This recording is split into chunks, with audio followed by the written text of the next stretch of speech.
Kinshasa. Toronto City VIP de Maluku, à 5 minutes du grand fleuve Congo. Hommes d'affaires, femmes d'affaires, voulez-vous investir dans la vie de Kinshasa? Voici l'occasion à ne pas rater. Toronto City VIP de Maluku vous offre de terrain pour construire vos maisons, développer vos business. Toronto City VIP de Maluku, à quelques mètres de la zone spéciale économique de Maluku. Toronto City VIP de Maluku, un espace pour vous. Toronto City VIP de Maluku, un terrain bien urbanisé à quelques mètres de Macadam et de la zone économique spéciale de Maluku. Je voulais juste faire l'appel à nos frères de la diaspora, de partout où vous êtes, pour venir acheter les terrains que nous sommes juste en train de morceler. Vous allez bien voir qu'il y a des bornes, il y a même les travaux qui sont juste en train d'effectuer. Donc le terrain est bel et bien assuré. Vous allez voir, derrière moi c'est la régie des eaux. De l'autre côté c'est le Société Vodacom. Et devant moi c'est juste World Vision. Là où Vision Mondiale sont juste en dessous aussi, a un projet de construire les maisons pour ces travailleurs. Donc voilà, nous sommes ici à Maluku. C'est déjà un endroit habitable. Les quartiers, comme vous allez voir de l'autre côté, c'est déjà habitable. Il y a déjà les gens et c'est non loin parmi les autres cités que vous connaissez déjà. Benga Papa Willy. Benga Papa Willy na numéro oyo. Ta numéro de Chelibino. Benga. Na mwa mbongo mukie. Osombi espace na yo. Talanga, uninga.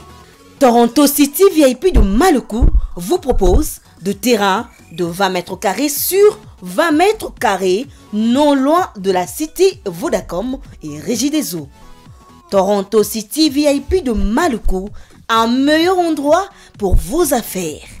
Toronto City VIP de Maluku, un quartier idéal pour vous et votre famille.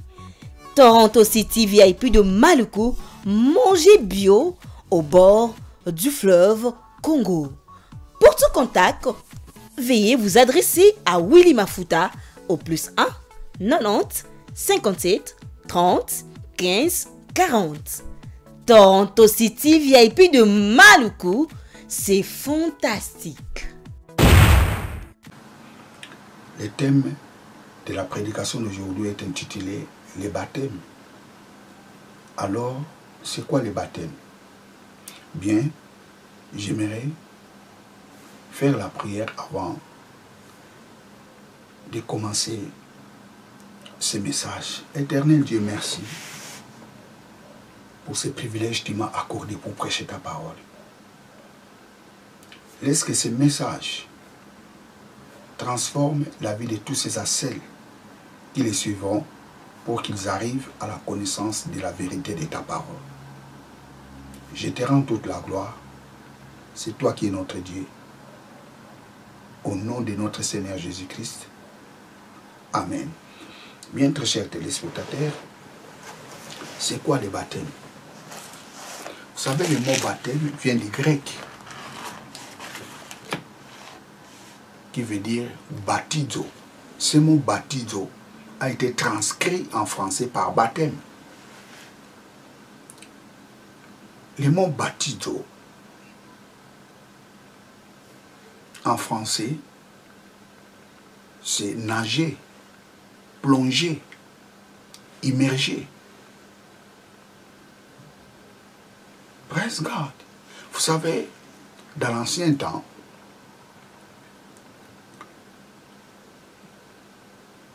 si quelqu'un prend la décision d'être le disciple d'un maître, et cette personne-là doit être baptisée. La personne doit être baptisée avant de suivre son maître. C'était comme ça dans l'Ancien Testament. Donc, le baptême a deux sens. Le premier sens du mot baptême, c'est comme quelqu'un qui veut aller dans une piscine pour aller se baigner. Le mot baptizo veut dire tout simplement nager, plonger, immerger. Ça, c'est le premier sens du mot baptême. Et le deuxième sens du mot baptême, c'est prendre la décision de suivre un maître. Et avant de suivre la personne, l'homme doit être baptisé dans l'eau. Avant de suivre la personne. Ça, c'est le deuxième sens du mot baptême. Alors, pourquoi tous ceux qui croient en Jésus-Christ doivent être baptisés? Pourquoi? Lisons Matthieu chapitre 28, verset 19.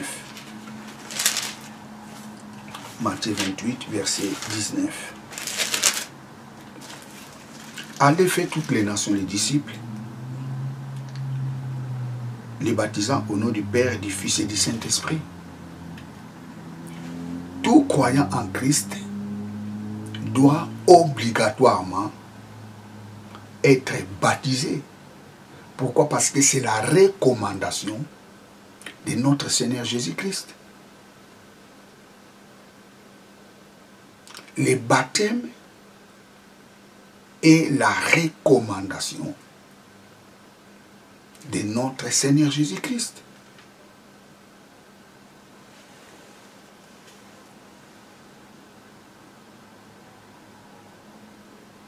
Aucune personne peut s'opposer à cela. Allez. C'est à l'impératif. Allez. Faites toutes les nations, les disciples, les baptisants. C'est à l'impératif. Le baptême est à l'impératif. Le baptême est une obligation.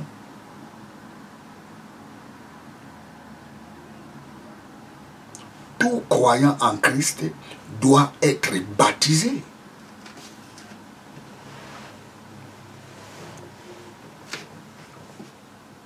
Tous ceux qui croient en Jésus-Christ comme Seigneur et Sauveur doivent être baptisés. Allez faire toutes les nations, les disciples, les baptisant au nom du Père, du Fils et du Saint-Esprit.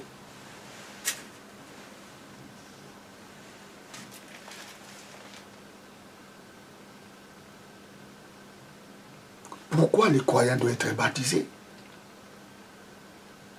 Lisons encore Marc 16, 16.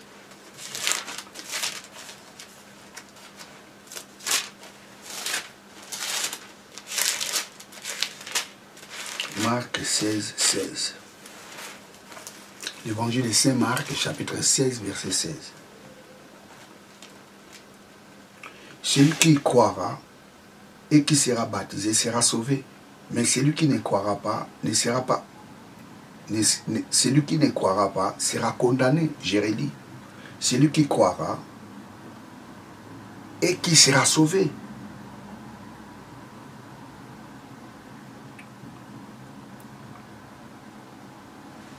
Celui qui croira et qui sera baptisé sera sauvé. Mais celui qui ne croira pas sera condamné. Celui qui croira et qui sera baptisé sera sauvé. Celui qui croira et qui sera baptisé sera sauvé.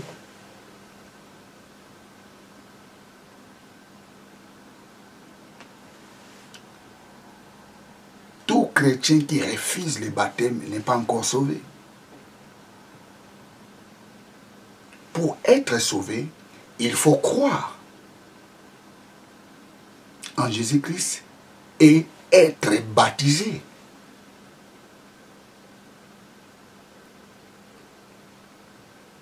Oh non, moi je n'ai pas besoin de baptême. Les baptêmes là, c'était dans l'ancienne alliance.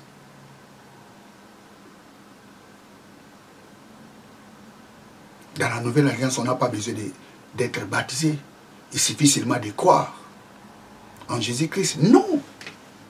La Bible nous dit, celui qui croira et qui sera baptisé sera sauvé.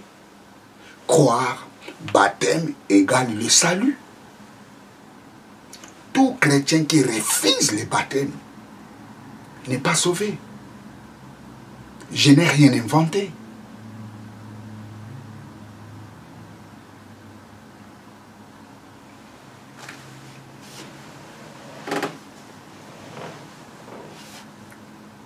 Le baptême est obligatoire. Pourquoi? Parce que c'est la recommandation de notre Seigneur Jésus-Christ. La Bible nous dit, celui qui croira et qui sera baptisé sera sauvé. Des choses. C'est facile comme bonjour. Lorsqu'on lit, on comprend directement.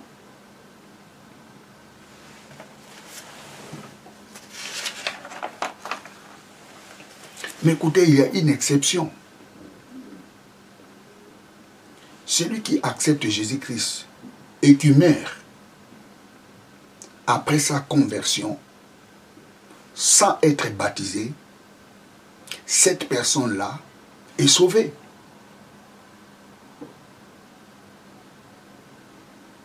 Ça, c'est l'exception. Celui qui croit au Seigneur Jésus-Christ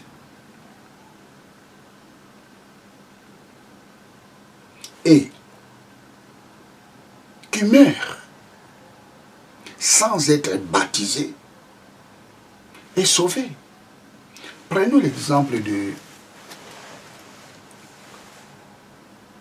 voleurs sur la croix. Lisons Luc 23. Luc 23, verset 41. Pour nous, c'est justice, car nous recevons ce qu'on mérite. Ce qu'on méritait nos crimes. Mais celui-ci n'a rien fait de mal. 42. Et il dit à Jésus, souviens-toi de moi quand tu viendras dans ton règne. 43. Jésus lui répondit, je te l'ai dit, en vérité, aujourd'hui, tu seras avec moi dans les paradis. Le voleur a accepté Jésus-Christ. Il a cru au Seigneur Jésus-Christ. Sans le baptême, ces voleurs étaient sauvés. Ça, c'est l'exception. Mais pendant que tu es vivant, pendant qu'une personne est vivante, refuse le baptême, même s'il a accepté Jésus-Christ comme Seigneur et Sauveur, cette personne n'est pas encore sauvée.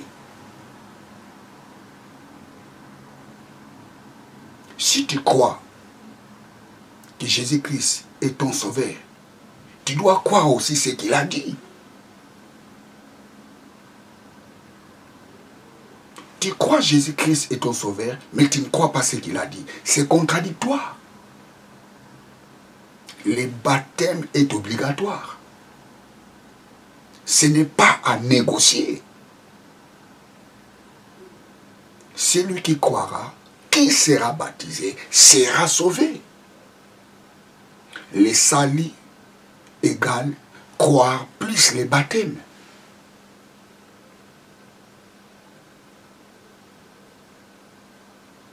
Nous ne sommes pas sauvés par des œuvres. Nous sommes sauvés par la grâce de Dieu. La grâce de Dieu, c'est Jésus. Praise God, hallelujah. Le baptême n'est pas à négocier. Croire au Seigneur Jésus-Christ et recevoir le baptême. égale le salut.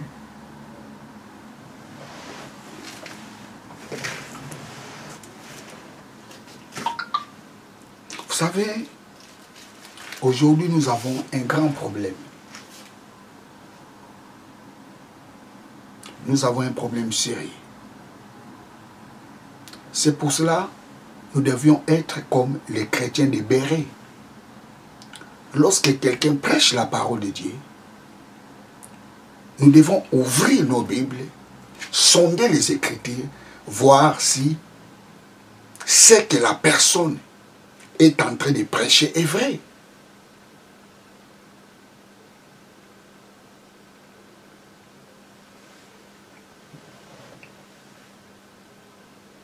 Praise God, alléluia.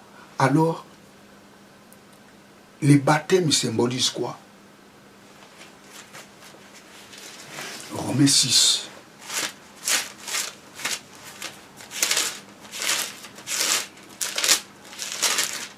Romains 6, versets 3 à 4. Ignorez-vous que nous tous qui avons été baptisés en Jésus-Christ, c'est en sa mort que nous avions été baptisés. Nous avons été ensevelis avec lui par les baptêmes en sa mort, afin que comme Christ est ressuscité des morts par la gloire du Père, de même nous aussi, nous marchons en nouveauté de vie. Les baptêmes, ça symbolise tout simplement, nous sommes morts, ensevelis et ressuscités avec Christ. C'est ça, le symbole ou la signification du baptême. Le baptême est un symbole.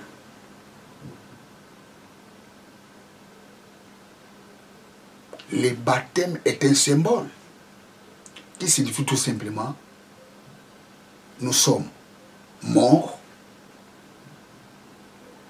ensevelis et ressuscités avec Christ. Donc tout chrétien qui refuse le baptême, ça signifie tout simplement il ne croit pas qu'il était mort avec Jésus, il ne croit pas qu'il était enseveli avec Jésus, il ne croit pas qu'il était ressuscité avec Jésus.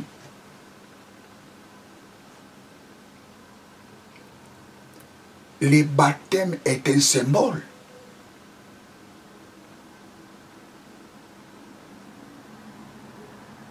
Praise God, hallelujah. Le baptême est obligatoire. Alors le baptême, ça signifie encore quoi? Lisons 1 Pierre. 1 Pierre chapitre 3 verset 21. 1 Pierre chapitre 3 verset 21.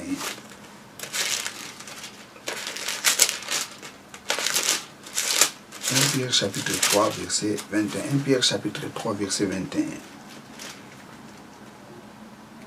Cette eau était une figure du baptême, qui n'est pas la purification des souillures du corps, mais l'engagement d'une bonne conscience envers Dieu, et qui maintenant nous sauve, vous aussi, par la résurrection de Jésus-Christ. Les baptêmes, ça signifie aussi prendre l'engagement d'une bonne conscience envers ton Dieu.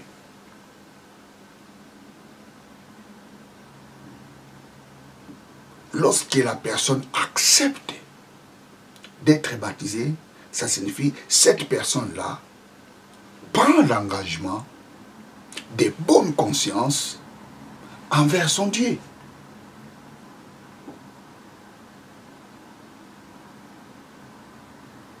Donc tout chrétien qui refuse le baptême,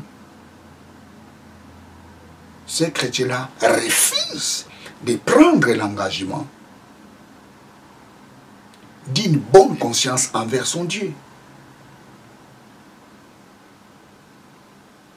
Par contre, celui qui accepte d'être baptisé, cette personne prend l'engagement de bonne conscience envers son Dieu. Il prend l'engagement de suivre son Dieu. Il fait la promesse de suivre son Dieu. C'est ça, prendre engagement, s'engager.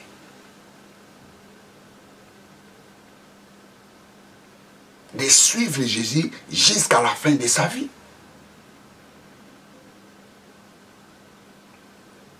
Le baptême est une obligation. Ce n'est pas à négocier.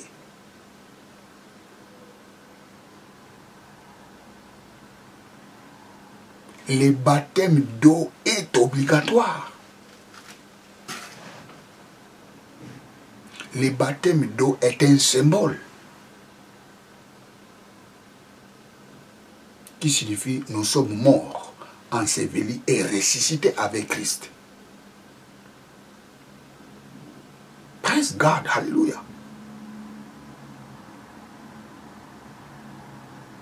Le baptême est le symbole du salut. Oh non, les symboles, les symboles étaient dans l'ancienne alliance. Nous sommes dans la réalité. On n'a pas besoin des symboles. Les symboles, c'est Christ. Non.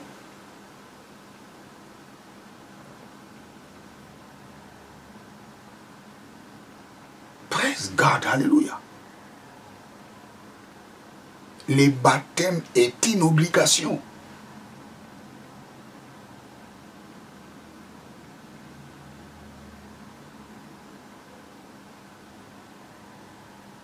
On ne négocie pas avec les baptêmes. Il n'y a pas de négociation. Le salut égal, croire au Seigneur Jésus-Christ, recevoir le baptême, égale le salut.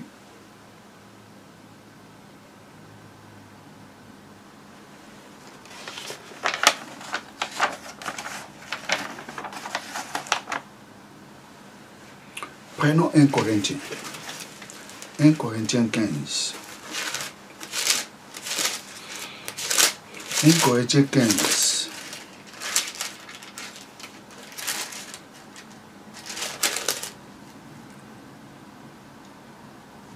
« 1 Corinthiens 15, 29. Autrement, que feraient ceux qui se font baptiser pour les morts? Si les morts ne ressuscitent absolument pas, pourquoi se font-ils baptiser pour eux? » Ici, l'apôtre Paul parle des gens qui se faisaient baptiser lorsque une personne meurt. Ici, il est à Corinthe. À Corinthe, il y avait des gens qui recevaient les baptêmes lorsqu'une personne meurt. L'apôtre Paul dit les baptêmes des morts. Il y avait des gens de l'époque qui se faisaient baptiser pour les gens qui mouraient. Et l'apôtre Paul dit, pourquoi ces gens-là se font baptiser pour les gens qui meurent? Et si les morts ne ressuscitent pas? Donc par contre, ceux qui se font baptiser, selon ce que Jésus a recommandé, ils ont raison. Pourquoi? Parce que Jésus était mort et ressuscité.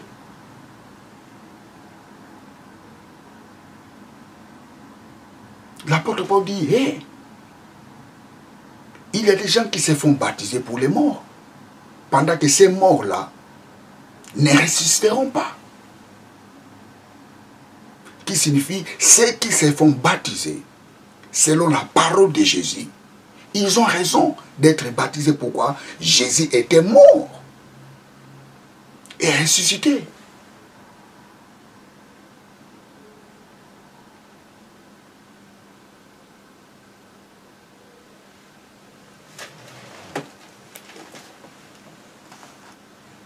Praise God, alléluia. Vous savez, Il y a la différence entre les baptêmes d'eau, les baptêmes en esprit et les baptêmes du Saint-Esprit. Commençons d'abord par les baptêmes d'eau. Les baptêmes d'eau est un baptême qui consiste de prendre l'engagement de bonne conscience envers Dieu. 1 Pierre chapitre 3, 21, où le baptême exprime la mort, l'ensevelissement et la résurrection de Jésus-Christ.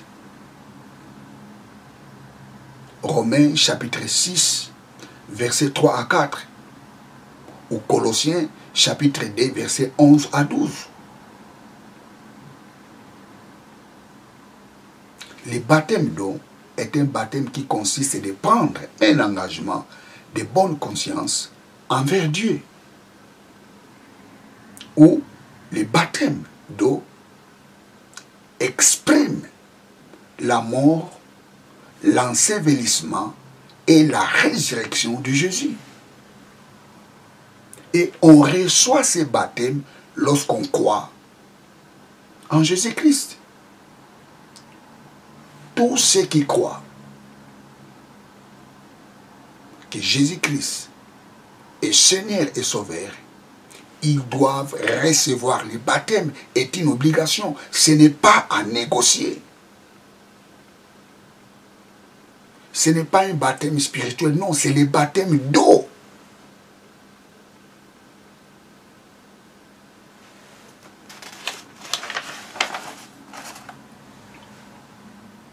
Alors c'est quoi le baptême en esprit? Le baptême en esprit, c'est un baptême qui consiste à introduire les croyants dans le corps de Christ pour former un seul corps avec lui. Je reprends. Le baptême en esprit est un baptême qui consiste à introduire les croyants dans le corps de Christ pour former un seul corps. 1 Corinthiens chapitre 12, verset 13. 1 Corinthiens chapitre 12, verset 13. Nous avons tous en effet été baptisés dans un seul esprit pour former un seul corps, soit juif, soit grec, soit esclave, soit libre, et nous avons tous été abreuvés d'un seul esprit.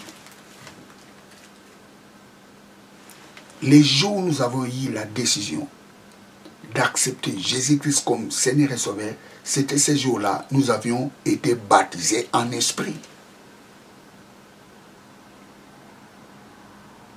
Les jours où nous avions eu cette décision, c'était ces jours-là, nous étions devenus un seul corps avec Christ. Nous avions formé un seul corps avec Christ.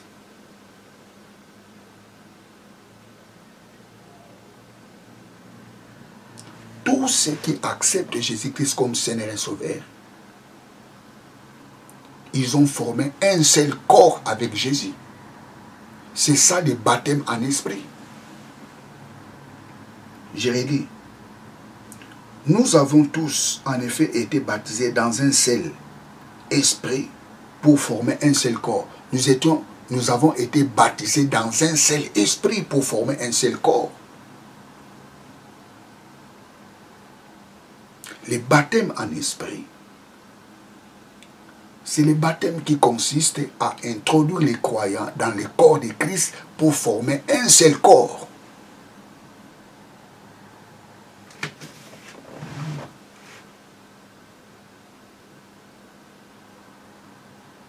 Lorsque quelqu'un accepte Jésus-Christ comme Seigneur et Sauveur,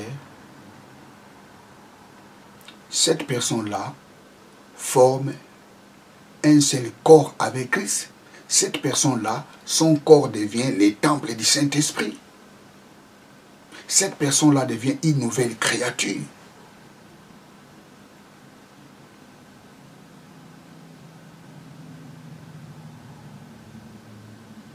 Ça, c'est le baptême en esprit. Et le baptême du Saint-Esprit, C'est quoi? Le baptême du Saint-Esprit consiste à recevoir les dons du Saint-Esprit.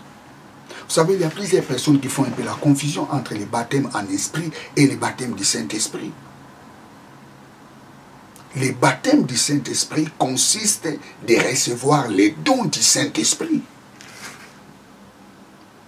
Les disciples dans la chambre haute, ils avaient reçu les baptêmes dans le Saint-Esprit. Mais avant les chambres hautes, ou avant la chambre haute, ils avaient reçu les baptêmes en esprit.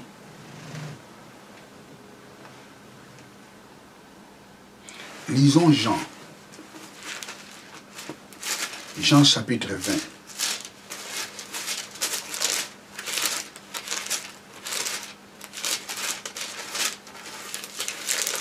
Jean chapitre 20. Jean chapitre 20, verset 22. Jean chapitre 20, verset 22.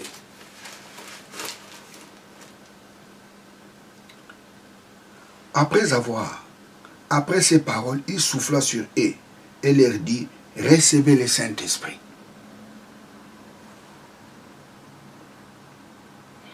Après ces paroles, il souffla sur eux et leur dit, recevez le Saint-Esprit. Jean chapitre 20, verset 22. Jésus souffla sur eux et dit, recevez le Saint-Esprit. C'était ici, les disciples de Jésus étaient nés de nouveau. C'était ici, les disciples de Jésus ont formé un seul corps avec Christ. C'est ça le baptême en esprit. Notre corps devient le temple du Saint-Esprit les jours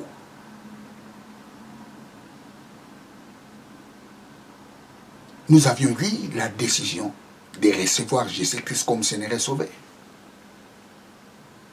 Avant d'aller dans les eaux du baptême, notre corps était devenu déjà le temple du Saint-Esprit. Avant d'aller dans les eaux du baptême, nous avions formé un seul corps avec Christ. On ne reçoit pas le Saint-Esprit après le baptême. On reçoit le Saint-Esprit avant d'aller dans les eaux du baptême.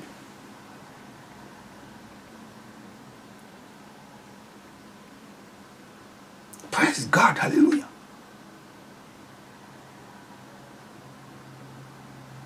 Nous avions été baptisés dans un seul esprit pour former un seul corps. Quel jour nous avions été baptisés en esprit? Nous avions été baptisés en esprit les jours où nous avions eu la décision de recevoir Jésus-Christ comme Seigneur et Sauveur dans notre cœur. C'était ces jours-là nous étions baptisés en esprit. C'était ces jours-là nous avions reçu le Saint-Esprit.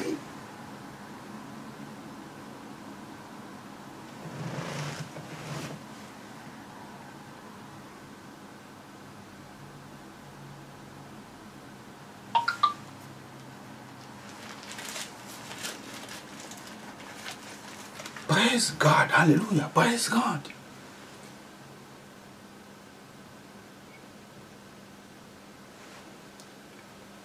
Le baptême du Saint-Esprit, c'est un baptême qui consiste de recevoir les dons du Saint-Esprit. Les apôtres, lorsqu'ils ont reçu le Saint-Esprit, les dons du Saint-Esprit, ou remplis du Saint-Esprit dans la chambre haute, ils commencèrent de parler en langue.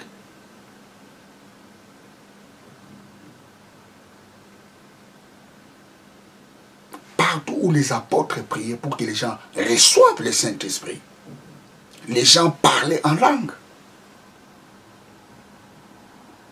Recevoir le Saint-Esprit, dans les actes des apôtres, ça signifie recevoir les dons du Saint-Esprit. Les Saint-Esprit, on les reçoit les jours où tu acceptes Jésus-Christ comme Seigneur et Sauveur.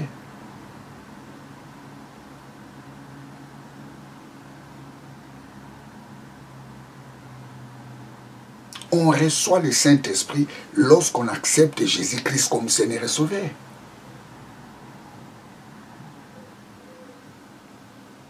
recevoir le Saint-Esprit dans les actes des apôtres,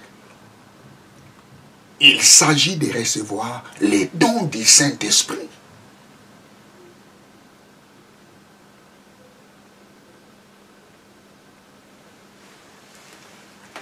Praise God, alléluia. Alors,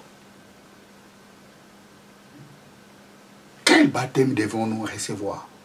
Est-ce que le baptême au nom de Jésus? Est-ce qu'au nom du Père, du Fils et du Saint-Esprit? Matthieu, chapitre 28, verset 19.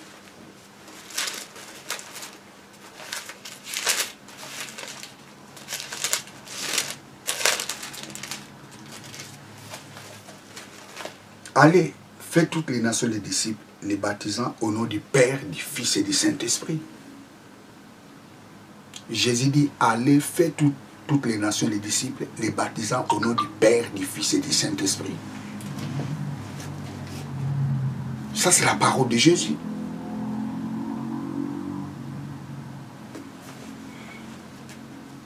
Mais lorsque vous lisez les actes des apôtres, les apôtres baptisés au nom de Jésus. Acte 2, prenons Acte 2, 38. Acte 2, 38.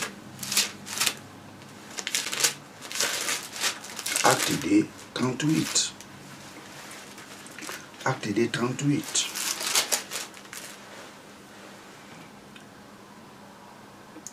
Pierre leur dit, répentez-vous et que chacun de vous soit baptisé au nom de Jésus-Christ pour le pardon de vos péchés et vous recevez les dons du Saint-Esprit et que chacun de vous soit baptisé au nom de Jésus.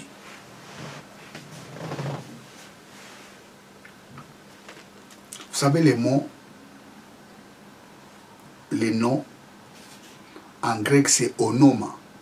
Le mot onoma vient du verbe onomazo. Onomazo qui signifie nommer, appeler.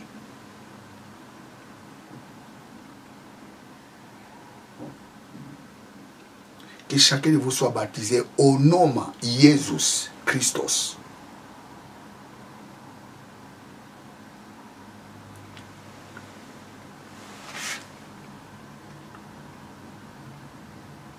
D'ailleurs, dans Acte 2, 38, le mot qui est là-bas, c'est onomati.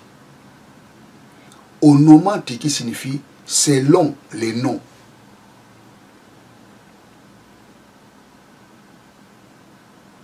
Selon les noms de Jésus. Vous savez, très chers téléspectateurs, les apôtres baptisaient les gens selon ce que Jésus a dit. Les apôtres ne baptisaient pas au nom de Jésus, mais ils baptisaient selon ce que Jésus a dit.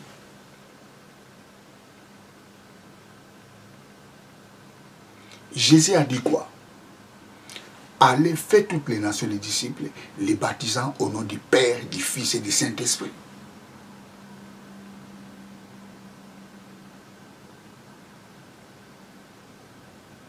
Les apôtres baptisés selon les noms que Jésus a dit. Jésus a dit quoi? Matthieu 28, 19. Au nom du Père, du Fils et du Saint-Esprit.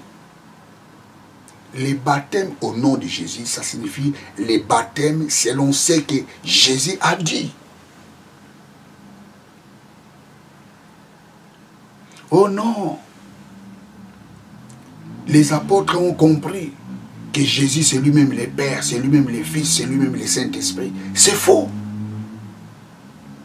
Oh non, quand Jésus leur avait dit ça, ils n'avaient pas encore reçu le Saint-Esprit. Non. Les disciples avaient reçu le Saint-Esprit avant d'aller dans la chambre haute. Dans la chambre haute, ils étaient remplis du Saint-Esprit. Mais avant la chambre haute, ils avaient reçu le Saint-Esprit. Jean chapitre 20, verset 22. La Bible nous dit, Jésus souffla sur eux et dit, recevez le Saint-Esprit. Les disciples étaient nés de nouveau dans Jean chapitre 20, verset 22.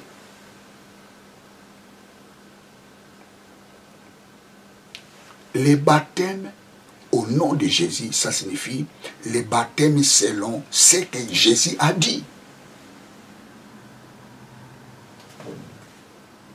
Écoutez, très chers téléspectateurs.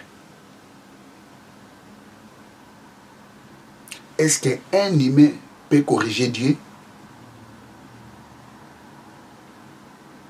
Est-ce que Paul peut corriger Jésus?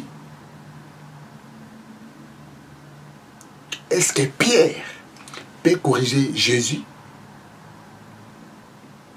Non. Sinon, ça devient une folie. Lisons ce que l'apôtre Paul a dit, Romains chapitre 9.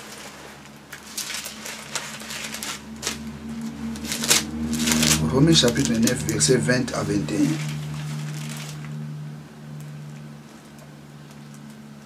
Romains chapitre 9, versets 20 à 21. Ô homme, toi plutôt, qui es-tu pour contester avec Dieu? Les vases d'argile dira-t-il à celui qui l'a formé, pourquoi m'as-tu fait ainsi?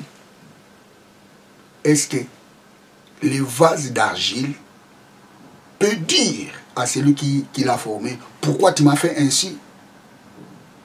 Est-ce que l'apôtre Pierre a le pouvoir de contredire ce que Jésus a dit? Est-ce que Paul a le pouvoir de contredire ce que Jésus a dit? C'est la folie. L'apôtre Pierre n'avait pas contredit ce que Jésus a dit. Baptisé au nom de Jésus, ça signifie baptisé selon ce qu'a dit Jésus, selon les noms qu'a dit Jésus. Il n'y a pas la contradiction. Les baptêmes au nom de Jésus, ça signifie les baptêmes selon ce qu'a dit Jésus. Or, Jésus a dit quoi? Baptisé au nom du Père, du Fils et du Saint-Esprit. Est-ce que l'argile peut-il contester à celui qui l'a formé? Est-ce qu'un homme peut-il corriger Dieu? Mais malheureusement, aujourd'hui, nous avons des prédicateurs qui corrigent Dieu. Des prédicateurs qui corrigent les messages de Jésus. Paul n'a jamais contredit Christ. L'apôtre Pierre n'a jamais contredit Christ.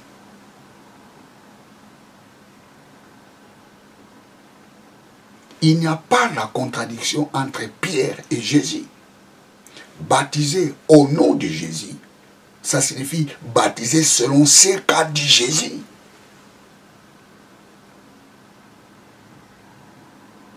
Onomati. Nous avons aussi onoma.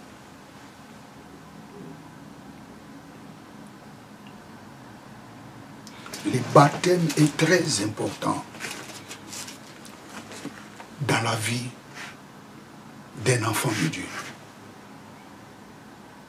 Le baptême est le symbole du salut. C'est comme quelqu'un qui veut recevoir Jésus-Christ comme Seigneur et Sauveur. Pourquoi il doit dire, je confesse dans ma bouche le Seigneur Jésus, mais il doit croire tout simplement dans son cœur, c'est fini. Mais pourquoi il doit parler? C'est aussi un symbole de dire que j'accepte Jésus-Christ dans ma vie. Je crois qu'il était mort pour mes péchés. Je crois que Dieu l'a ressuscité d'entre les morts. C'est aussi un symbole.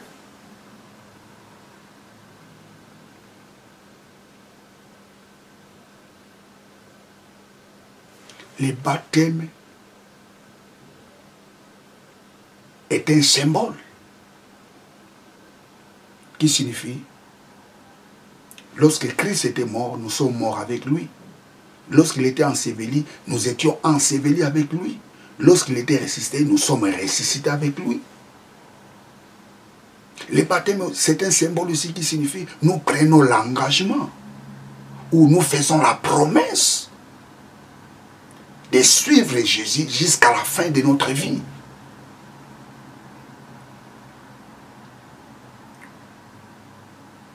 Praise God, hallelujah.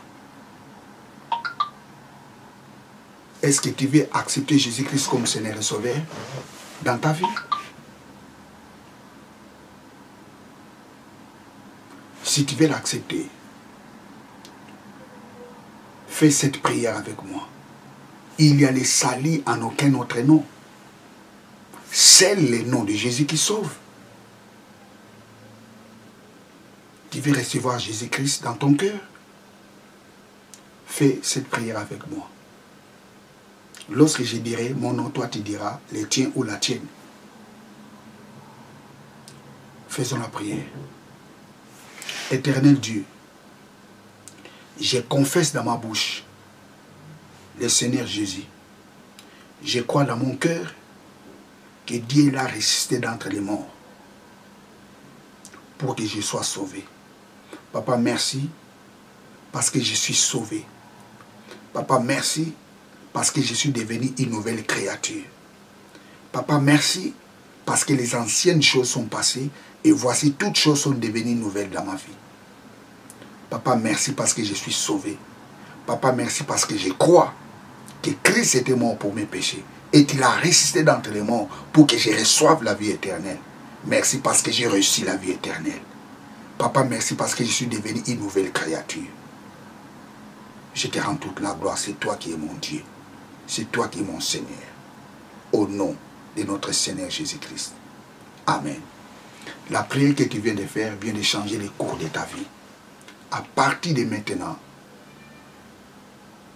tu es devenu un avec Christ. Tu as formé un seul corps avec Christ. Tu es devenu une nouvelle créature. Et ce qui te reste, c'est le baptême. Va trouver une église et dis au pasteur, j'ai reçu Jésus-Christ dans mon cœur. Je l'ai confessé dans ma bouche. Et maintenant, je vais être baptisé. Et le pasteur te dira ce qu'il faut faire. Et le baptême, c'est fait au nom du Père, du Fils et du Saint-Esprit. Le baptême, c'est fait selon Jésus. Or, selon Jésus, c'est être baptisé au nom du Père, du Fils et du Saint-Esprit. On ne négocie pas avec les baptêmes. Il n'y a pas un baptême spirituel, non. Il y a les baptêmes d'eau, les baptêmes en esprit et les baptêmes du Saint-Esprit. Les baptêmes d'eau consistent, comme j'avais dit,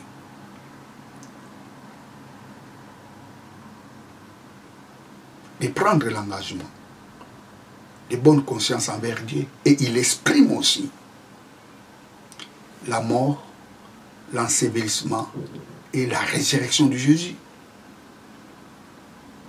Et le baptême en esprit. Ce baptême consiste à introduire les chrétiens dans le corps de Christ pour former un seul corps avec lui. Et le baptême dans le Saint-Esprit, c'est un baptême qui consiste à recevoir les dons du Saint-Esprit. Bien, vous étiez avec le pasteur Jimmy Senga. Abonnez-vous massivement dans cette chaîne de télévision. Tapez Senga Jimmy. Abonnez-vous massivement. Partagez ces vidéos. Que Dieu vous bénisse. Ciao.